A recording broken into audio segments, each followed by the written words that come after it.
नमस्कार दोस्तों, मैं राजेश कुमार आप सभी का स्वागत करता हूं दी नॉलेज क्लासरूम के यूट्यूब चैनल पर। दोस्तों, आज की इस वीडियो में हम बात करने वाले हैं अपना जो छठी क्लास का एक टॉपिक है जिसका नाम है आधारभूत लोकतंत्र। यानी कि हम बात करने वाले हैं 12वें अध्याय के बारे में, जो एनसीईआरटी की बुक है 6th क्लास की एसएसटी की, जिसका जो नाम है वो क्या है, नगरीय क्षेत्रों में स्थानीय सरकार। आधारभूत लोकतंत्र भाग 3। अध्याय का नाम क्या है, नगरीय क्षेत्रों में स्थानीय सरकार। यानी कि एक जो हमारे लोकतंत्र के अंदर आधारभूत है, यानी कि बिल्कुल सबसे निचले तबके से लेकर के सबसे ऊपर तक किस प्रकार से वो लोकतंत्र के अंदर हिस्सा लेते हैं। यानी कि एक सामान्य नागरिक किस प्रकार से इस शासन को चलाने वालों में अपना हिस्सा, अपनी भागीदारी निभाता है। तो इस अध्याय के अंदर हम यहाँ पर ये पढ़ने वाले हैं। एक संविधान सभा जिसके बारे में हम सभी जानते हैं, उसका एक सदस्य था। संविधान सभा का एक सदस्य था जिसका नाम क्या था, रुस्तम के सिंधुआ। उस सदस्य का नाम क्या था, जो हमारे संविधान सभा थे उसका एक सदस्य था जिसका नाम क्या था, रुस्तम के सिंधुआ। जो क्या कहता है कि एक पूर्ण विकसित स्थानीय निकाय का शीघ्र गठन किया जाना चाहिए। यानी कि जो एक स्थानीय निकाय है उसका बहुत ही जल्दी गठन किया जाना चाहिए, ताकि जो लोग हैं वो क्या जान सके, एक छोटे क्षेत्र में अपने अपने नगरों के अंदर, उनके गांव के प्रशासन में उनका क्या मताधिकार है, उनका प्रशासन क्या होता है। यानी कि एक मान लीजिए कि एक गांव के अंदर यदि हम उस गांव को अलग अलग भागों में बांट देते हैं, कि उसके मोहल्लों के अंदर उसको कस्बों में बांट देते हैं, या एक कस्बे को अलग अलग वार्ड्स के अंदर, नगरों को वार्ड के अंदर बांट दिया जाता है, तो वहां का जो प्रशासन है वो किस प्रकार से किया जाता है, और इनमें रहने वाले जो लोग हैं उन लोगों के जो मताधिकार है, डालने का जो अधिकार है उनका, वो किस प्रकार का है, उनकी पावर्स क्या क्या है, उनकी शक्तियां क्या क्या है। यानी कि जो हम यहाँ पर बात करने लग रहे हैं, एक व्यक्ति जो सबसे निचले तबके के ऊपर रहता है, लेकिन उसके पास उस प्रशासन को चलाने के लिए बहुत सारे अधिकार होते हैं, उसके बारे में यहाँ पर जो ये संविधान सभा का एक सदस्य है रुस्तम के सिंधवा, ये यहाँ पर कहना चाहता है कि इस प्रकार के जो स्थानीय निकाय है उनका जल्दी से क्या किया जाना चाहिए, गठन किया जाना चाहिए। अब उस व्यक्ति के अधिकार क्या क्या है, उसके विशेष अधिकार यानी कि विशेषाधिकार क्या क्या है, ये इस अध्याय के अंदर हम जानने वाले हैं। तो सबसे पहले चलिए बात करते हैं। हम यहाँ पर इस अध्याय के अंदर मुख्यतः जो भी बात करेंगे वो किससे संबंधित होगा, जो नगरीय स्थानीय निकाय है उनसे संबंधित होगा। अर्थात जो स्थानीय निकाय, लेकिन स्थानीय निकाय कौन से, नगरीय। नगरीय स्थानीय निकाय क्या होते हैं, क्योंकि हमने जो ग्रामीण परिवेश है, ग्रामीण है या जो गांव के अंदर जो निकाय है उनके बारे में हमने अपने पिछले अध्याय के अंदर जाना था। तो स्थानीय निकाय क्या होते हैं ये हम इस अध्याय के अंदर जानेंगे। इनके कार्य क्या क्या होते हैं, यानी कि क्या काम ये स्थानीय निकाय करते हैं। स्थानीय निकाय जो होते हैं वो सरकार को बनाने में या सरकार में क्या भागीदारी उनकी होती है, लोकतंत्र में उनकी क्या इंपॉर्टेंस होती है, क्या रोल प्ले वो करते हैं, क्या भूमिका इन स्थानीय निकायों की होती है। चाहे हम ग्रामीणों के बारे में बात करें या हम यहाँ पर जो नगरीय है, अर्बन एरिया है, उसके बारे में बात करें, तो यहाँ पर उनकी क्या भूमिका होती है, हम इस अध्याय के अंदर जानेंगे। तो चलिए शुरू करते हैं इस अध्याय में। इसके बारे में देखें कि लोकतंत्र का उद्देश्य क्या होता है। यानी कि यदि हम बात करें यहाँ पर एक प्रकार से जो सुशासन है, सुशासन सुशासन का अभिप्राय मुख्यतः क्या होता है कि एक अच्छा प्रशासन किस प्रकार से किया जाए, उसका क्या उद्देश्य होता है।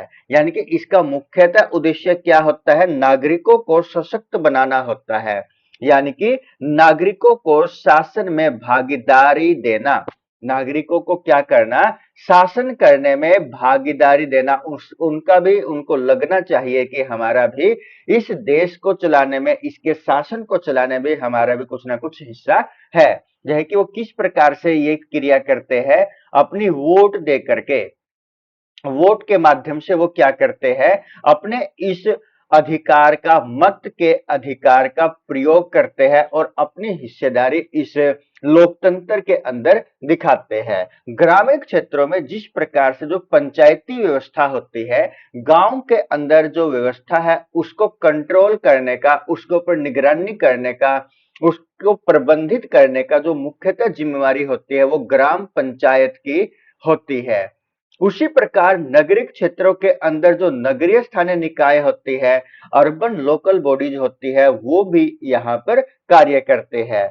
अब शहरों में जो जनसंख्या है, या जो उनके अंदर अलग अलग प्रकार के जो वार्ड्स बने हुए हैं, उनके अंदर जो अलग अलग प्रकार के कार्य करने की जो अक्षमता है, या उनके सामने जनसंख्या अधिक होने के कारण वहां पर समस्याएं बहुत सारी हो जाती है। विविधता का अभिप्राय क्या है कि यहाँ पर कुछ तबके ऐसे होते हैं जो अलग अलग एरिया से आकर के, अलग अलग ग्रामों से आकर के, या अलग अलग शहरों से आकर के एक जगह पर रहने लग जाते हैं, जिससे कि यहाँ पर एक विविधता उत्पन्न होती है। अब जब वो अलग अलग प्रकार के एरिया से आकर के लोग वहां पर रहते हैं, तो उनके सामने गांव की अपेक्षा ज्यादा समस्याएं उत्पन्न होती है। तो समस्याएं अधिक होने के कारण शासन यहाँ का क्या हो जाता है, शहरों का गांव की तुलना में जटिल हो जाता है। जबकि गांवों के अंदर थोड़ा जो प्रशासन है वो किस प्रकार का हो जाता है कि सामान्य प्रशासन वहां का रहता है, लेकिन जो यहाँ पर शहरों के अंदर होता है वहां का जो शासन है वो जटिल हो जाता है।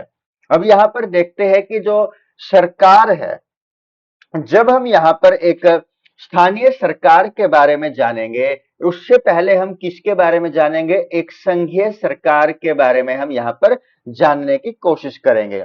अब जब हम गांव के अंदर रहते हैं, एक ग्राम के अंदर, एक गांव के अंदर यदि हम रहते हैं, तो हमें वहां पर देखना होता है कि जो सारे के सारे लोग हैं वो मिलकर के वोटिंग करते हैं। उस गांव के प्रशासन को चलाने के लिए, शासन को चलाने के लिए, प्रबंध करने के लिए, लड़ाई झगड़ा हो जाता है उसको सुलझाने के लिए एक भाईचारे का वहां पर वो महत्व को दर्शाते हैं।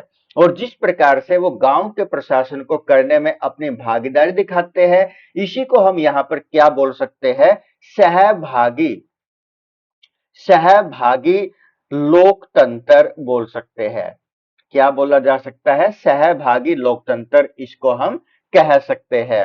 अब जिस प्रकार से एक गांव के अंदर प्रशासन है, उसी प्रकार से केंद्र के अंदर भी, यानी कि संघीय सरकार भी क्या करती है, अपने कार्य को करने के लिए अलग अलग जो मंत्रालय है उनको अलग अलग व्यक्तियों के अंदर बांट देती है। लेकिन जो व्यक्ति यहाँ पर चुन करके आते हैं, तो वो भी किसके द्वारा आते हैं, जो एक गांव के अंदर जो लोग रहते हैं, जो शहरों के अंदर जो लोग रहते हैं, वही क्या करते हैं, वोटिंग के माध्यम से इनको चुनते हैं। तो संघीय सरकार जो है कि केंद्र के अंदर, जिसमें राज्य, जो हमारे राज्य है या केंद्र शासित प्रदेश है, उनको शामिल किया जा सकता है। और इसमें राज्य सरकार क्या है कि एक राज्य की सरकार है कि हरियाणा राज्य की है, यूपी की है। जबकि संघ के अंदर जो हम केवल और केवल बात करेंगे किस प्रकार के, जो है कि हम यहाँ पर संघ के अंदर एक सरकार के बारे में बात करेंगे जो कि पूरे देश को चलाने का काम करती है। और स्थानीय सरकार जो है कि यहाँ पर हमने क्या कर लिया, राज्य को अलग अलग जिलों के अंदर डिवाइड कर दिया, यानी कि एक राज्य के अंदर क्या है, जिलों के अंदर वो बंटा हुआ है। और उसी प्रकार से जो जिले है, जिले का प्रशासन किस प्रकार से किया जाएगा, और जिलों को वहां पर किसमें बांट दिया जाता है, गांवों के अंदर बांट दिया जाता है। और जिस प्रकार से वहां पर शासन ये किया जाता है। तो स्थानीय स्वशासन का अध्ययन करने के लिए हम इस प्रकार के प्रशासन को या स्वशासन को मुख्यतः दो भागों में बांटेंगे। एक तो है ग्रामीण स्वशासन या ग्रामीण शासन, और दूसरा कौन सा हो गया, नगरीय शासन। जो ग्रामीण शासन है जिसके अंतर्गत जो जिला पंचायत कौन से लेवल के ऊपर, डिस्ट्रिक्ट लेवल के ऊपर यह होता है, और पंचायत समिति जो कि कौन से स्तर के ऊपर होती है, ब्लॉक लेवल के ऊपर। यानी कि जो यहाँ पर पंचायत समिति है वो यहाँ पर कहां पर आ जाती है, खंड स्तर के ऊपर, यानी कि ब्लॉक लेवल के ऊपर यहाँ पर कौन आ जाती है, पंचायत समिति। और जो विलेजेज है, गांव है, उनके ऊपर कौन आ जाती है, यहाँ पर ग्राम पंचायत आ जाती है। और ग्राम पंचायत के अंदर क्या बनाई दी जाती है, ग्राम सभा को बना दिया जाता है। यानी कि जिसको वोट देने का अधिकार है वही क्या होता है, ग्राम सभा का सदस्य होता है। तो यहाँ पर वोट देने के लिए न्यूनतम आयु कितनी होनी चाहिए, न्यूनतम आयु कितनी होनी चाहिए। दोस्तों यदि आपने यहां तक वीडियो देखी है तो आप इसका आंसर हमें कमेंट करके बताइएगा कि वोट देने के लिए जो आयु है वो कितनी होनी चाहिए, इंडिया के अंदर न्यूनतम आयु आपने बतानी है। अब उसके बाद नगरीय शासन, जो नगरीय शासन है उसको भी हम अपना अध्ययन के अनुसार क्या कर लेते हैं, बांट देते हैं कि नगर निगम के अंदर, और उनसे छोटे एरिया को क्या दिया जाता है, जनसंख्या के आधार पर नगर पालिका, और उसके बाद नगर पंचायत, और उसके बाद क्या आती है, वार्डों के अंदर उसको बांट दिया जाता है, जो कि हम क्या बोलते हैं, वार्ड समिति इसको बोला जाता है। अब जो स्थानीय जो यहाँ पर नगरीय स्थानीय निकाय है उनका क्या महत्व है, इसका क्या अर्थ होता है। अब यदि हम देखें नगरीय क्षेत्रों में जो स्थानीय सरकार होती है उनको हम संरचनाओं के आधार पर अर्थात उनकी बनावट के आधार पर हम क्या कर लेते हैं, इस को हम बांट लेते हैं। जैसे कि यहाँ पर नगरीय स्थानीय निकाय है, अर्बन लोकल बॉडीज है, अपने अध्ययन को आसान बनाने के लिए या इनके काम के आधार पर, इनकी संरचना के आधार पर हमने इनको क्या बोल दिया कि ये शहरों की या कस्बों की एक स्थानीय सरकार है। कौन सी सरकार हो गई, शहरों के या जो गांवों से थोड़ा ऊपर लेवल के हो जाते हैं जिसको हम कस्बे बोलते हैं, उनकी एक स्थानीय सरकार ये हो जाती है। जिसका अर्थ है कि जो शीर्ष प्राधिकरण के अंतर्गत जो कार्य नहीं करते, यानी कि जो ये अपने क्षेत्र की समस्याओं का क्या करते हैं, समाधान करते हैं। लेकिन अब मान लीजिए कि एक छोटी सी समस्या, एक शहर के अंदर यदि एक लाइट खराब हो जाती है और वो अपनी मांग ऊपर तक पहुंचाना चाहता है, तो वो किसके माध्यम से पहुंचाएगा, डायरेक्ट राष्ट्रपति को उसके बारे में लिख देगा, या फिर वो एक लेवल, एक हायरार्की के माध्यम से अपनी समस्या लाइट को ठीक करवाने वालों के पास भेजेगा। यानी कि इसके माध्यम से अपने गली की लाइट को ठीक करवाने के लिए वो अपने एरिया के एमसी से बात कर सकता है, जो वार्ड का मुखिया है उसके साथ वो बात कर सकता है। तो जिसके कारण से वो अपने एरिया की जो समस्याएं है उनका समाधान बहुत ही जल्दी या अपने आप भी वो कर सकता है।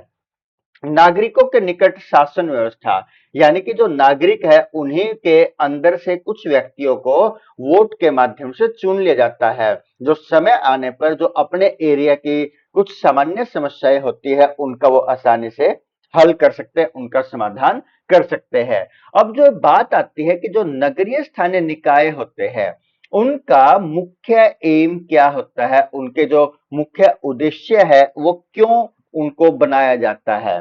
नंबर एक, स्थानीय विकास। यदि हमें अपने एरिया का विकास करना हो तो हमें क्या करना पड़ेगा, कुछ समस्याएं जो हमारे एरिया के अंदर है वो हमें ही ज्यादा पता होगी, तो जिसके कारण से हम क्या कर लेते हैं, अपने ही मोहल्ले के अंदर या अपने एरिया के अंदर से एक या दो व्यक्ति को चुन लेते हैं, और एक या दो व्यक्ति को चुनने के बाद ही हम क्या कर लेते हैं, अपनी समस्याओं को उनके सामने रखते हैं और उनका समाधान किस प्रकार से किया जाना चाहिए, उसके लिए कितना खर्च आएगा, किस प्रकार से उसको किया जाएगा, कौन कौन से विभागों से वो संबंधित है, हर एक प्रकार की जो जानकारी है वो व्यक्ति क्या करता है, अपने आधार पर ये तय करता है और जो संबंधित कार्य है उसको पूरा करवाने में मदद करता है, और जिससे कि वो अपने एरिया का विकास वहां पर आसानी से कर सकते हैं। कि सफाई के बारे में बात है, वो सामान्य जो नागरिक है अपने एरिया के अंदर सफाई व्यवस्था का प्रबंध कर सकते हैं। स्वास्थ्य है, अपने एरिया के अंदर वो अस्पताल है या इत्यादि जो भी आवश्यक सुविधाएं है उनके लिए वो कार्य कर सकते हैं। नागरिक सुविधाएं है उपलब्ध कराना यहाँ पर एक महत्वपूर्ण बिंदु भी है, क्योंकि जो नागरिकों को जो है कि गली है, गलियों के अंदर लाइटों का प्रबंध करना, सफाई का प्रबंध करना, या जो अन्य प्रकार की व्यवस्था है, गली को पक्का करवाना, गली के दोनों ओर नालियों का जल निकासी के लिए प्रबंध करना, इत्यादि इत्यादि। तो ये सारे के सारे कार्य किसके होते हैं, जो वहां पर ग्रामीण लेवल के ऊपर या नगरीय लेवल के ऊपर जो सबसे नीचे वाले के आधार पर जो अपने एरिया के अंदर एक वोट दे करके किसी को चुना जाता है, वही क्या कर सकता है, इन समस्याओं को आसानी से दूर करवा सकता है। जिससे कि क्या होगा कि एक छोटे छोटे कार्य के अंतर्गत, क्योंकि यदि एक गांव का विकास होगा, एक छोटे से शहर का विकास होगा, वो किसके अंदर स्थित है, वो एक राज्य के अंदर स्थित है, और राज्यों से मिलकर के ही किसका निर्माण होता है, देश का निर्माण होता है। यानी कि वास्तव में उसका फायदा किसको ही मिलने लग रहा है, देश को मिलने लग रहा है। जिससे कि क्या पता चलता है कि जनता भी यहाँ पर भागीदारी दिखाने लग रही है, यानी कि जनता की भागीदारी यहाँ पर सब यहाँ पर स्पष्ट रूप से दिखाई देती है। नेक्स्ट हम बात करते हैं कि जो वार्ड है या जो वार्ड समिति है, इसको क्या किया जाता है। जो वार्ड समिति है, इसमें क्या होता है, यदि हमें किसी समस्या का हल ढूंढना हो तो हम क्या करेंगे, अपने ही आसपास के लोगों के साथ उसके बारे में चर्चा करते हैं। तो क्या होता है वार्ड और वार्ड समिति। तो वार्ड क्या है, जो नगर या कस्बे होते हैं उसमें जो सबसे छोटी प्रशासनिक इकाई है, जिसको क्या बोला जाता है, वार्ड बोला जाता है। कि जो सबसे छोटी प्रशासनिक इकाई एक नगर या कस्बे के अंदर होती है, जो उस नगर या कस्बे का जो छोटा भाग है उसके अंदर हर एक प्रकार के कार्य को करने में एक महत्वपूर्ण भूमिका निभाती है, उसको क्या बोला जाता है, वार्ड बोला जाता है। और इस वार्ड समिति के क्या क्या कार्य होंगे, जैसे कि समय के अनुसार स्वास्थ्य शिविर लगाना, प्लास्टिक विरोधी अभियान चलाना, यानी कि किसी प्रकार की बीमारी यदि फैलने हुई है और उससे पहले ही उस बीमारी की रोकथाम करना चाहते हैं, तो उसके लिए आवश्यकता पड़ने पर स्वास्थ्य शिविर का आयोजन वो अपने मोहल्ले के अंदर या अपने वार्ड के अंदर वो करते हैं। अब क्या है प्लास्टिक विरोधी अभियान, यानी कि प्लास्टिक बहुत ज्यादा तेजी से बढ़ने लग रहा है, उसको रोकने के लिए उसके प्रयोग न करने के बारे में लोगों को बताना। तो ये प्लास्टिक विरोधी अभियान भी इस वार्ड समिति के द्वारा ये कार्य किया जाता है। अब क्या है, कहीं ना कहीं पर जो जल है उसकी निकासी ठीक नहीं है, उसका जो रिसाव है वो गली के अंदर ज्यादा होने लग रहा है, तो इसकी सूचना भी वो ऊपर तक पहुंचाते हैं ताकि इसको ठीक किया जा सके। नाली जाम की स्थिति, यानी कि क्या है, वर्षा का मौसम आने वाला है और जो ब्लॉकेज है नालियों के अंदर वो हुई है, जिसके बारे में ये सूचना ऊपर तक पहुंचाते हैं, और नाली जाम है उसकी शिकायत को यहाँ पर जल्द से जल्द कंप्लीट करवाने का, इसको दूर करने का वो प्रबंध करते हैं। टूटी सड़क है या जो गली है उसको क्या करते हैं, ठीक करवाने का, उसके बारे में जो ऊपर तक जानकारी पहुंचाने का ये काम जो वार्ड समिति है करती है। अब जो नगरीय स्थानीय निकाय है उसके अन्य कार्यों के अंतर्गत देखें तो उसके मुख्य कार्य क्या क्या है। जैसे कि कार्य इस साइड में दिए हुए हैं और उनका विवरण यहाँ पर। देखिए एक आधारभूत ढांचा, यानी किसी भी गांव का एक महत्वपूर्ण आधार क्या होता है, यदि उस गांव के अंदर परिवहन की जो सुविधा है वो सबसे अच्छी हो, यदि उस गांव के लोग क्या करते हैं, खेती करते हैं, और खेती करने के लिए खेती जब पक जाती है, पकने के बाद उसको लेकर के जाना शहर में, तो क्या होना चाहिए, पक्की सड़कें होनी चाहिए, एक अच्छी सड़क वहां पर होनी चाहिए, या कोई भी अन्य सामान है जिसको वो आसानी से लेकर के आ सके और लेकर के जा सके, तो वो किसके द्वारा संभव होगा, एक सड़क के माध्यम से, एक पक्की सड़क के माध्यम से। अब क्या होगा, बिजली। नंबर 2 पर हम बात करें किसके बारे में, बिजली के बारे में। यदि बिजली की व्यवस्था वहां पर अच्छी है तो जो है कि कोई भी कार्य जो बिजली के ऊपर आधारित है, कि आज के समय में लगभग हर एक कार्य किसके साथ जुड़ा हुआ है, इलेक्ट्रिसिटी के साथ जुड़ा हुआ, बिजली के साथ जुड़ा हुआ है। तो बिजली भी यहाँ पर एक आधारभूत ढांचे का काम करती है। उसके बाद पानी, क्योंकि जो पानी है जो है कि जिसको बोला जाता है जल ही जीवन है, ये भी एक महत्वपूर्ण भूमिका निभाता है। कि खेती है, खेती में सबसे पहले किसको यहाँ पर महत्व दिया जाता है, पानी को। यदि पानी अच्छा है तो खेती भी क्या होगी, अच्छी होगी। या अन्य प्रकार के जितने भी कार्य है, उन सभी कार्यों के अंतर्गत जो पानी है एक महत्वपूर्ण भूमिका निभाता है। अब उसके बाद स्थायी व्यवस्था, यानी कि गांव के अंदर या शहर के अंदर जो सफाई है, सफाई का होना एक महत्वपूर्ण भूमिका निभाता है। यदि सफाई नहीं होगी तो सफाई न होने के कारण उसके अंदर बहुत सारे जो माइक्रो ऑर्गेनिज्म है, सूक्ष्म जीव है, वो पनपेंगे और उनके पनपने के कारण बहुत सारी जो बीमारियां हैं वहां पर वो फैल सकती है। और इसके लिए वो वहां पर क्या व्यवस्था करते हैं, कूड़ा संग्रहण, यानी कि जो यहाँ पर कूड़ा है उसको इकट्ठा करना, और उसको इकट्ठा करने के बाद उसका प्रयोग किस प्रकार से किया जाए, उसका निपटारा किस प्रकार से किया जाए। तो ये कार्य यहाँ पर इनके द्वारा, जो स्थानीय नगरीय निकाय है उनके द्वारा ये किया जाता है। उसके बाद है सार्वजनिक स्वास्थ्य। सार्वजनिक स्वास्थ्य के अंतर्गत यदि हम बात करें कि किसी भी एरिया के अंतर्गत सबसे महत्वपूर्ण क्या है, कि जो वहां पर सुविधाएं है, जिसको हम यहाँ पर सार्वजनिक स्वास्थ्य के साथ जोड़ सकते हैं, जिसमें हम मुख्यतः बात करें जो वहां पर किससे संबंधित होगी, स्वच्छता के ऊपर। यदि पानी वहां पर अच्छा मिलता है या जो वहां पर रहन सहन है लोगों का अच्छी प्रकार से है, तो उनके अंदर बीमार होने की जो संभावना है वो भी क्या हो जाएगी, कम हो जाएगी। जिसके कारण से उनका जो वातावरण है वो कैसा होना चाहिए, स्वच्छ होना चाहिए। और उनको समय पड़ने पर जो स्वास्थ्य सेवाएं है वो आसानी से उपलब्ध होने वाली होनी चाहिए। उसके बाद है कर संग्रहण, यानी कि जो कर है, टैक्स है, उसको इकट्ठा करना। यानी कि जो नगरीय स्थानीय निकाय है उनका एक और महत्वपूर्ण कार्य क्या हो जाता है, जो संपत्ति कर है, यानी कि जो हम जिसको मकानों के ऊपर लगने वाला कर बोल सकते हैं, या जो जल है, पानी का टैक्स है, इत्यादि इत्यादि। तो उसी प्रकार से यहाँ पर उसको जो जिम्मेवारी दी गई है कर संग्रहण करने की, वो किनको दी गई है, इन स्थानीय नगरीय निकायों को दी गई है।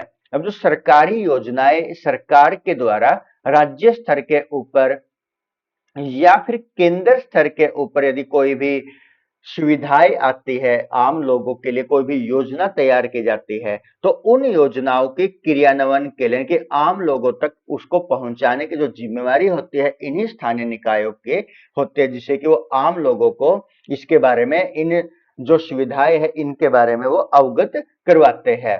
कब्रगाह रख रखाव, यानी कि जो शमशान घाट होते हैं उनका रख रखाव किस प्रकार से किया जाना चाहिए, इसकी जो देखभाल का कार्य है वो भी इन्हीं निकायों का होता है। अब जो समाज है उनका सामाजिक आर्थिक विकास किस प्रकार से होना चाहिए, यानी कि अपने एरिया का जो सामाजिक आर्थिक विकास है, डेवलपमेंट है, यहाँ पर सोशल इकोनॉमी डेवलपमेंट है, वो किस प्रकार से होना चाहिए, उसके लिए कौन कौन सी जो प्लानिंग है, कौन कौन सी योजनाएं है वो होनी चाहिए। तो ये सारे का सारा इन योजनाओं को बनाने का जो कार्य है वो किसका है, नगरीय स्थानीय निकायों का ये कार्य होता है। अब जो एक जिम्मेदार नागरिक हो, यह कि आप भी एक जिम्मेदार नागरिक हो या नहीं हो, मान लीजिए कि आप एक जिम्मेदार नागरिक है, तो आपकी भूमिका क्या होगी, जिम्मेदार नागरिक की भूमिका क्या होगी, और एक जिम्मेदार नागरिक को क्या करना चाहिए। कूड़े का पृथक्करण करें, यानी कि जो कूड़ा है, अलग अलग प्रकार के जो कूड़ेदान होते हैं उनके अंदर ही हमने क्या करना चाहिए, कूड़े को डालना चाहिए। पानी को जरूरत न पड़ने पर हमें क्या कर देना चाहिए, बंद कर देना चाहिए। कि जब हमें पानी की आवश्यकता न हो तो हमें जो नल है उसको क्या कर देना चाहिए, बंद कर देना चाहिए। यदि पानी है वो रिसने लग रहा है, उसका रिसाव है, कहीं पर, तो उसको भी हमें ठीक करवाना चाहिए। इसकी सूचना यदि अपने एरिया के अंतर्गत है, उसको ठीक करवाने के लिए हमें उसकी सूचना जो नगर निकाय है उसको देनी चाहिए। जो सार्वजनिक संपत्ति होती है, जो मोहल्ले के अंदर या अपने देश के अंदर, गांव के अंदर कोई भी संपत्ति जो मान लीजिए कि यहाँ पर स्थानीय निकायों के द्वारा लगाई गई है, तो उसकी रक्षा करने का जो दायित्व है, रिस्पॉन्सिबिलिटी है, वो भी किसकी होती है? एक जिम्मेदार नागरिक की होती है। और अपने एरिया को साफ रखने की जो जिम्मेदारी होती है, वो भी एक जिम्मेदार नागरिक की होती है। इसके अलावा कौन कौन सी जो अन्य जिम्मेदारियां हैं जिसको आप निभाते हो, वो आप कमेंट के माध्यम से हमें बताइएगा। अब बात करते हैं सहभागी लोकतंत्र क्या होता है। तो जो सहभागी लोकतंत्र होता है उसका क्या अर्थ होता है? जनता सीधे शासन में भाग लेती है। सहभागी यानी कि किसी काम के अंदर क्या बनना? भाग लेना, उसका भागी बनना। किसका? लोकतंत्र, लोगों का तंत्र, लोगों का ऐसा तंत्र जिसके अंदर सभी के सभी क्या लेने लग रहे हैं? भाग लेने लग रहे हैं। सीधे जो जनता है वो किसके हाथ जुड़ने लग गई? शासन के कार्यों में हिस्सा लेने लगे, उनके हाथ वो जुड़ जाते हैं। जो है कि समय आने पर, कोई भी समस्या होने पर जो नागरिक है अपनी समस्याओं को बताते हैं। निर्वाचित सदस्य, जो निर्वाचित सदस्य होते हैं कि यहाँ पर एमएलए है या अपने एरिया के अंदर जो एमसी है, तो इस प्रकार से वो क्या करते हैं? इनको हम अपनी समस्याओं से अवगत करवाते हैं और इन समस्याओं का वो समाधान करते हैं। अब यहाँ पर भारत के अंदर जो पहला नगर निगम बना उसका नाम क्या था? मद्रास कॉरपोरेशन था। इसके बारे में यदि हम जाने, इसके बारे में कुछ तथ्य दिए गए। इसकी स्थापना कब हुई थी? 29 सितंबर 1688। कब हुई थी? 29 सितंबर 1688 को इसकी स्थापना मद्रास कॉरपोरेशन की हुई थी, जिसका जो वर्तमान नाम है वो क्या है? ग्रेटर चेन्नई कॉरपोरेशन है। किसने स्थापित किया था इसको? ईस्ट इंडिया कंपनी ने इसको स्थापित किया था। कमेंट करके बताइएगा कि ईस्ट इंडिया कंपनी भारत के अंदर कब आई थी। अब इसका महत्व क्या है? ये भारत का सबसे पुराना नगर निगम है। यहां से एक प्रश्न बन सकता है, भारत का सबसे पुराना नगर निगम और उसकी स्थापना कब हुई थी? तो भारत का सबसे पुराना नगर निगम है मद्रास कॉरपोरेशन, जिसका वर्तमान नाम क्या है? ग्रेटर चेन्नई कॉरपोरेशन है। कब इसकी स्थापना की गई थी? 29 सितंबर 1688 को इसकी स्थापना की गई थी।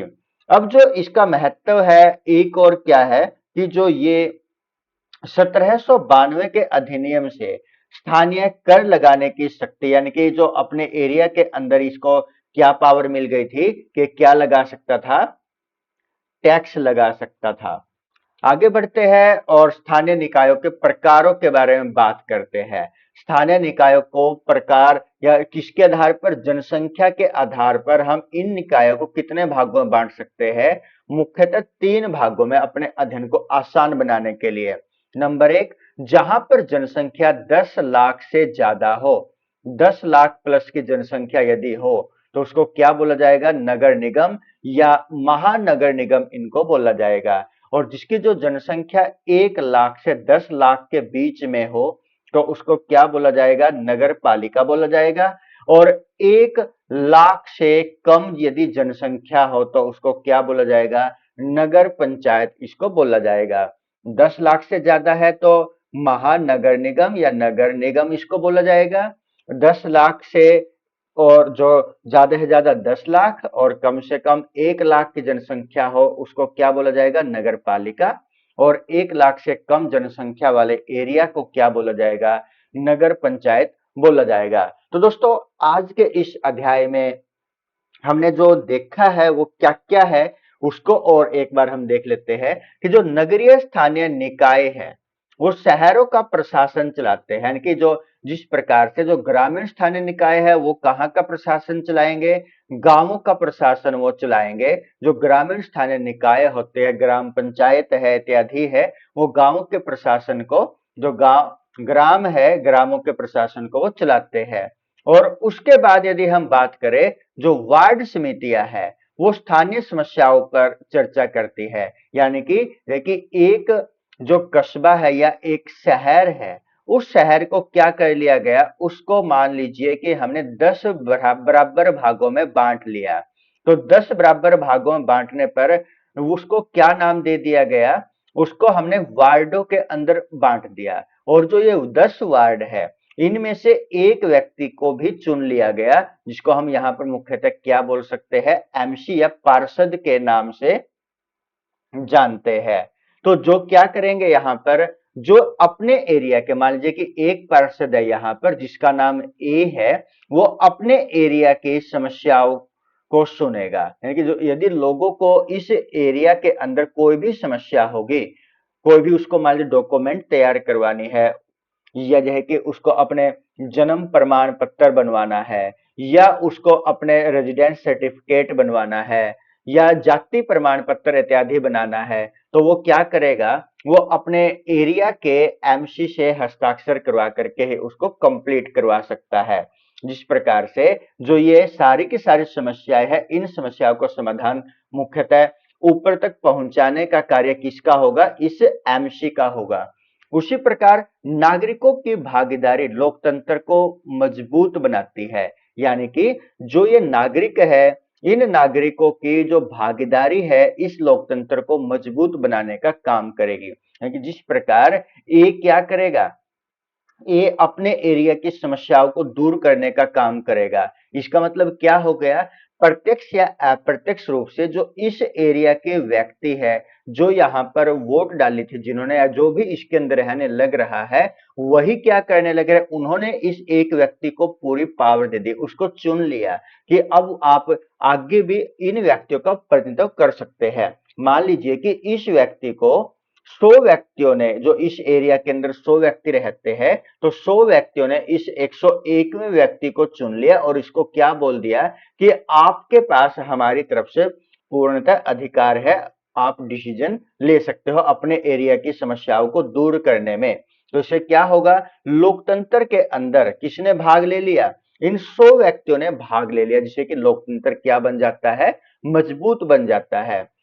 सफाई और विकास में जनता की भूमिका महत्वपूर्ण होती है। यानी कि किसी भी एरिया की जो सफाई होगी, सफाई होने से जो स्वास्थ्य है वो किस प्रकार का रहेगा, ठीक रहेगा। और जिसके कारण से जो विकास है, यदि एक स्वस्थ इंसान होगा, वो आसानी से अपने कार्य को कर सकता है, और जिससे कि क्या होगा, देश का ही विकास होगा, और इसमें एक जनता की एक महत्वपूर्ण भूमिका बन जाती है। तो दोस्तों, आपको ये हमारा जो टॉपिक है, नगरीय क्षेत्रों में स्थानीय सरकार किस प्रकार से कार्य करती है, ये आपको कैसा लगा, आप कमेंट के माध्यम से हमें आवश्यक बताइएगा। चलिए दोस्तों, जल्द मिलते हैं किसी अन्य टॉपिक के साथ, तब तक के लिए सभी को नमस्कार। और दोस्तों, यदि आपने अभी तक चैनल को सब्सक्राइब नहीं किया, तो प्लीज आप चैनल को सब्सक्राइब भी कर लीजिए और इस वीडियो को ज्यादा से ज्यादा शेयर कीजिए। धन्यवाद दोस्तों।